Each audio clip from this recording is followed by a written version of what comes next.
I'm not a ladies' man, and he never was, and I will not. Like many boring, successful bachelors, I had to wait until the big catches were shared. Once these top heels are out of the game, the quiet nerds with a good income start looking good to the rest of the women. My name is Bryce, and I married Naomi 23 years ago. Our oldest, Denise, is in college. Her brother, Daniel, is a sophomore at Cross State University. Mickey is the youngest and is heading off to private college in the fall. She is apparently much smarter than the other two since she has a full scholarship. My card really appreciates this. Naomi and I met at a business conference. She handed out registration materials. Apparently, I was witty enough for her to seek me out at lunch and sit with me. What sets Naomi apart from most is that she is significantly overweight. She seems unfazed by it and flirts like she's a skinny babe. The way she looks has never mattered to me. We fell in love based on shared beliefs and desires. Naomi works, but only gets half of mine. She is a mystery. She's very smart and pretty, but refuses to wear makeup or watch her weight. I try not to pry into other people's business, but I saw her health report and it said 240. That's not good for a 5'4". I learned early on never to broach the subject of diet and face paint. We have arguments, but I can't say it's ever affected our sex life for more than a day or two. There is nothing exciting about this sex life. Once or twice a week, we have sex. I never wanted to know if Naomi had sexual fantasies, and she was never interested in mine. I guess I'm old-fashioned in the sense that I think they're risky. My daughter Mickey, a high school senior, was the first to enlighten me. Dad, you're so stupid that I almost wish the milkman was my father. Did Mom have lip gloss on when she left for work this morning? How do I know this? Does she ever wear makeup? As far as I know, no. So you think she sweats on lip gloss and it magically appears? Most likely no. What do you mean? Do you think she's applying for you? My stomach is cramped. I was waiting for you to do something. Walk around and see if you smell perfume.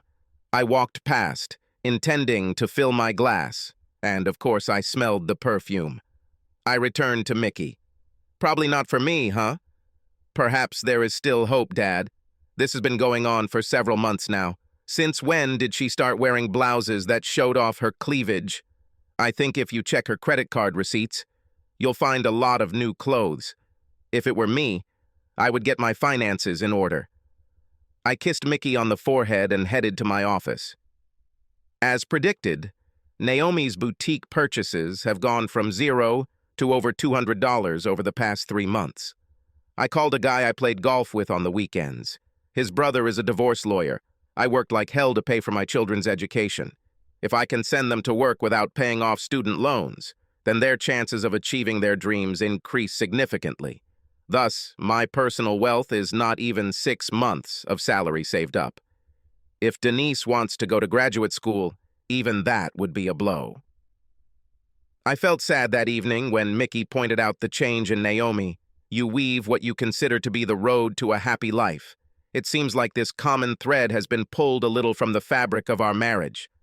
The lawyer convinced me to draw up 3 forms: separation agreement, post-nuptial agreement, and petition for divorce. His suggestion was to find the right time and give Naomi a choice. The purpose of the separation agreement was to freeze the assets at that time. Not so much to freeze, but to determine how much each of our shares was worth. Immediately transferring what was possible to individual accounts was his suggestion. I was thinking about whether I should do this. Maybe it's not as bad as I imagine. I didn't have to think long. Mickey has gone somewhere. After dinner, Naomi and I retired to the living room to watch TV. Bryce, since we've saved up a little, I'm thinking about getting some Botox injections and liposuction. I thought about these words. What should I think? Is she doing this for me? Wait a minute. I walked into my office and pulled out 3 forms. I signed and dated all 3. Here, Naomi, this is for you. After several glances, what the hell is this? In my opinion, this is completely obvious. The first agreement is a separation agreement. The second is the post-nuptial agreement. And the third is a petition for divorce. I've already split the savings account. I'll be back tomorrow at the same time. If you do not sign the separation agreement and post-nuptial agreement, I will file a petition for legal separation. And all because I want to spend some money? You're crazy if you think I want a divorce or separation. What's his name? Whom? The guy you're doing all this for. I do this for myself and for you. Bullshit. You've had 23 years to do this for me. 3 months ago, you didn't even do this for yourself. What's his name? This is nonsense. There is no other man. Are you in a romantic relationship with a woman? No. So this is a man. What's his name? There is no other man. Do you remember what you were wearing when we went to lunch last Sunday? Not really. Have you put on lipstick and perfume? No. But every day you come home from work with lip gloss and perfume, although you leave the house without them. Either you tell me his name, or I will cancel the separation agreement and file for divorce tomorrow. The tears could no longer be held back. Bryce, it's not as bad as you think. I'm guessing you value his privacy more than mine. Last chance, Naomi. What's his name? The unhappy look and tears did not sway me. I got up to leave. Jim Stevens, in a very quiet voice. I'll be back tomorrow. Sign contracts of your choice. This is the end. Bryce, no, do not say that. I didn't let it get that far. Please stay. We need to talk about this. I went to my bedroom and packed my suitcase. Naomi sat quietly, covering her face with her hands. I didn't notice how Mickey hugged me and kissed me. I'm proud of you, Dad. If we are not good enough for her, she can live on her own. How could I miss all these signs? Very simple, Dad. In the college preparatory class I attend, we studied confirmational biases. This basically means that you interpret and filter out any information that goes against your pre-existing beliefs. You believed your mom would never cheat on you, so you ignored or misinterpreted the signs, because they didn't fit your preconceptions. You are far from the first and not the last. Politicians use this to their advantage. They will talk nonsense until they touch a voter's nerve. This voter ignores everything he disagrees with as long as the politician promises something important to him. This is amazing, Mickey.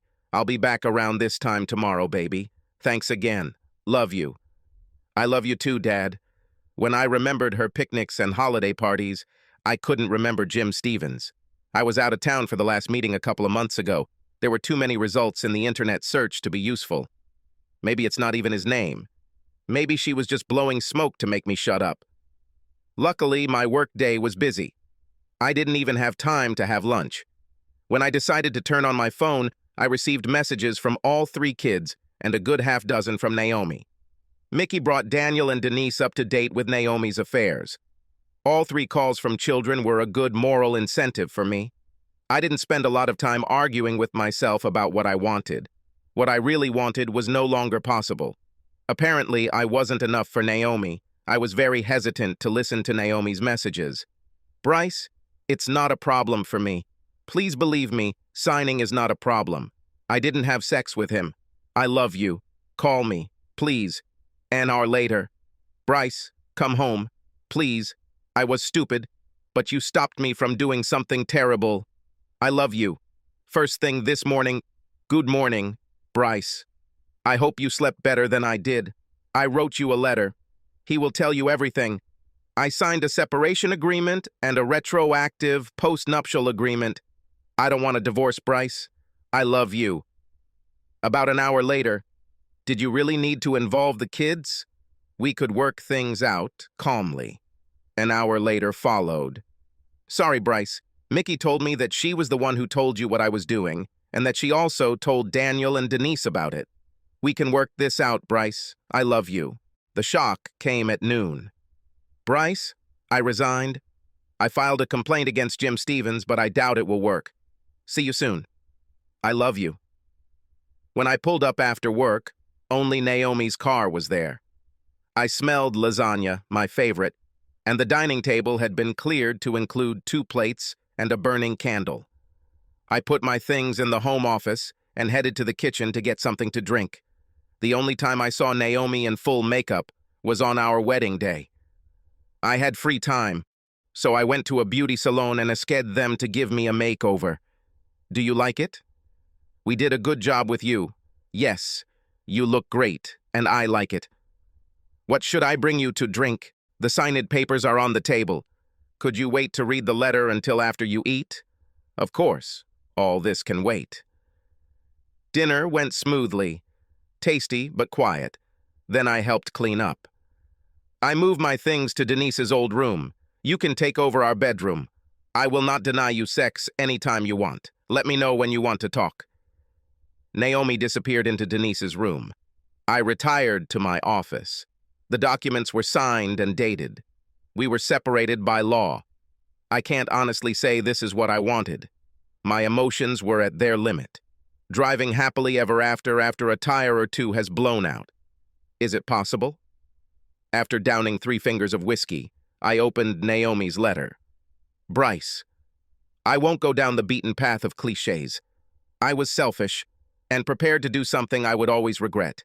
It all started when Jim Stevens was hired to fill the vacant office manager position. He is a very persuasive man, and I was drawn into the web by his constant flirting. As you know, few people flirt with me. I absorbed his attention. He suggested that I use lip gloss.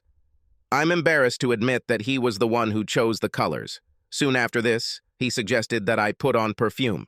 He bought the first perfume for me. We went to lunch alone. I was intoxicated by the attention he was giving me. He suggested I wear more revealing outfits, and I bought a few to suit his liking. Now comes the hard part. 2 weeks ago, as we were returning from lunch, he took my hand and placed it in his lap. When we parked, he pulled my head towards him, and I kissed him. He groped my chest, but I pulled away before it went any further. That week, I refused to have lunch with him again.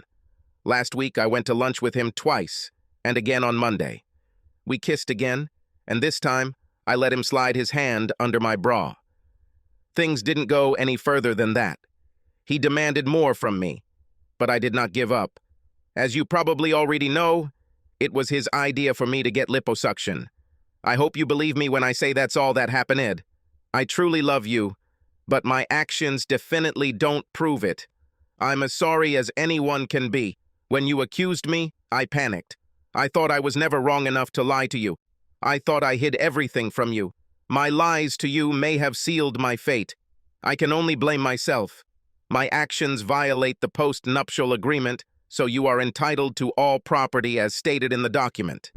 I will gladly give up everything if I can keep you. If you decide to divorce me, I will not resist. I was stupid, and sometimes stupidity has serious consequences. Now I understand this, although belatedly. You are all my love, Naomi. I sat in the chair for another hour. The only way to fall asleep was to drink. In the morning, the sun seemed too bright. I picked up the phone and saw messages from all 3 children. I made a group response. Your mother cheated. I don't know yet whether she wrote the truth in the letter. We are officially separated, but we live under the same roof. I need time to decide where I will go next. Thanks for support. Without her, it would be quite difficult for me. Love you, Dad. When I finished getting dressed, Naomi was already waiting for me in the kitchen. What is your schedule today?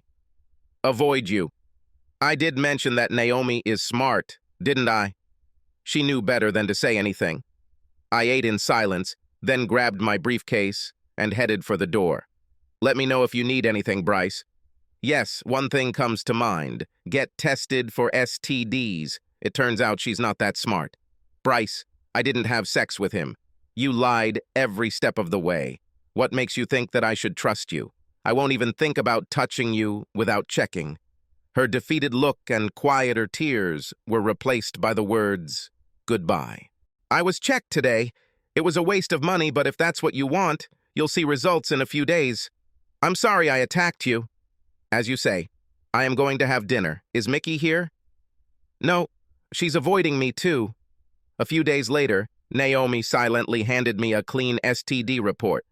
Today I had a very good interview. It won't be exactly the same, but I'll be working again. Did you have a plan to pay expenses? I give you money and you pay for everything? I haven't thought it through yet. I'll look through the checkbook and make an estimate. Am I still on your health insurance or should I get my own? I didn't change anything. No, not really. I changed my life insurance beneficiaries to my children. This brought mist into my eyes and a few drops of tears. Life moved slowly. I still didn't know what I wanted. Naomi was happy with her new job. The children were too busy with their own affairs to worry about our problems. Days turned into weeks. I made quite a few sarcastic remarks whenever possible. Less than 3 months had passed since the beginning of our separate existence, when I began to warm up the situation. My office holiday party was approaching. I'm always there, but mainly because I'm part of the senior management. I decided to get a little revenge on Naomi. I arrived home at the usual time and the smell of cookies filled the house. I needed to change clothes and get to a hotel in the city center where celebratory events were taking place. "Hi, darling. How's work today?" "As always. I won't stay for dinner. Today we have a corporate party." "Oh my God. What is the dress code today? Give me a few minutes and I'll be ready." "I'm so sorry, Naomi. I won't take you. I have a date. I need to change clothes. I didn't have a date. I was picking up Mickey so she could dance. I rarely wear cologne, but today I put on some perfume. It's in a hotel in the city center. If I drink too much or anything, I'll just rent a room." "Good night, Naomi." I could tell by the look on Naomi's face how hurt she was. Let it be so. Misfortune loves company. It's her turn to deal with emotions she thought she'd never have to deal with. Very few people asked about Naomi. The rumor spread and everyone knew something was wrong. I enjoyed the explicit sexual flirting offered by several single ladies. It would be very easy to spend the night with your desired partner. I was wondering if I should go home today. How much pain has already been caused? Is it enough? Around 1 o'clock in the morning, Mickey got ready to leave. Robin Lowry, a divorced 30-year-old cutie, was drunk. She is in my department, but does not report directly to me. "Bryce, I rented a room. I could use some help finding my room." I caught Robin before she fell. Mark Franklin, who works for me, grabbed it from the other side. Robin handed the key to Mika. Mark and I walked Robin to the elevators. We were just embarrassed to go into her room when she announced, "Oh God, I feel so bad." We dragged her into the bathroom. Mickey stayed with her. When the gagging sounds died down, Mickey reappeared. "I think she will live." A naked Robin appeared from the bathroom. "Where is my bed?" "I won't try to deny it. I was hypnotized." Mickey walked Robin into the bedroom and tucked her in for the night. "You guys are just terrible, standing there and looking at her." "I have no idea what you're talking about, Mickey." "What about you, Mark?" "I didn't see anything." "Men!" We returned to the party and I walked around everyone, saying goodbye. Mickey grabbed her purse and sweater. I asked her sprinkle perfume on my shirt. She danced with all the men who invited her. She is 18 and already a woman. I was proud of how skillfully she played. More than once she brushed off inappropriate advances.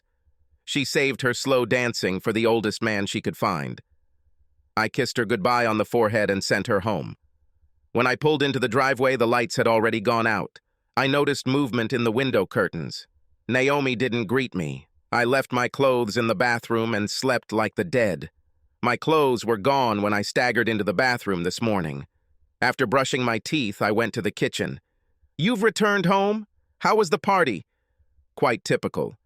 "Did your lady have a good time?" "Certainly. I don't think she missed a single slow dance." "Did you kiss her?" "Yes, but there was nothing more." "You're okay with this, aren't you?" "Damn, Bryce. This is killing me." "Sorry. Last night was the longest night of my life. If you are going to divorce me, do it now. Don't lead me by the nose." "I wish the choice was so easy, Naomi. I can't forget the 100 years we spent together. You cheated. Maybe you had sex. Maybe you didn't. But that doesn't change the fact that you abandoned our marriage vows without permission. But you too last night. So you can, but I can't. Nice double standard. Convenient for you, isn't it?" "Bryce, I want us to end this. I'm afraid you'll find someone you like more than me. This scares me to death. Welcome to my world. Now you have some idea of what's going on in my head. I'm going for a walk." "I am going with you." This was the first time. I'm walking along 2 Mile Loop. which takes me about 45 minutes depending on the speed. This is Naomi's first time. They passed in silence. That was nice, Naomi. I am going to take a shower. Can I join? Honestly, I think Naomi was checking for hickeys. I can't remember the last time she kissed every inch of my body. I have no idea how she found out, but I had to suspect she would. It only took a few days. You're very proud of yourself, aren't you? You took Mickey to your party. You said you did all the slow dancing with her? No. I said that she danced all the slow dances. You heard what you wanted to hear. Whose perfume was on your shirt? I asked Mickey. So you didn't sleep with other women that night? Why should I confess? Naomi's eyes became wet. Not knowing hurts, doesn't it, Naomi? Tell me when you can get this thought out of your head, next week or in 10 years. To my surprise, she smiled and pulled me into the bedroom. Naomi received nothing from her previous employer, although Jim Stevens was sent packing a few months later. Although her new job was somewhat different, after 6 months, she was promoted to shift supervisor. She doesn't wear makeup or perfume, and only wears sexier outfits when we go out together. She made me accompany her to her annual checkup. Naomi wanted me to know that this was her doctor's advice to lose weight. This was smart of her, as I would have been suspicious if she had just started dieting and exercising. She's spending a lot of money on clothes again, but this time because she's losing extra pounds. All 3 children took turns avoiding Naomi. We are family again. Subscribe to our channel so that your second chaff doesn't cheat on you, and go ahead and listen to the next story, because this story is nothing compared to the next one. If you're under 18, don't even think about listening to the next one.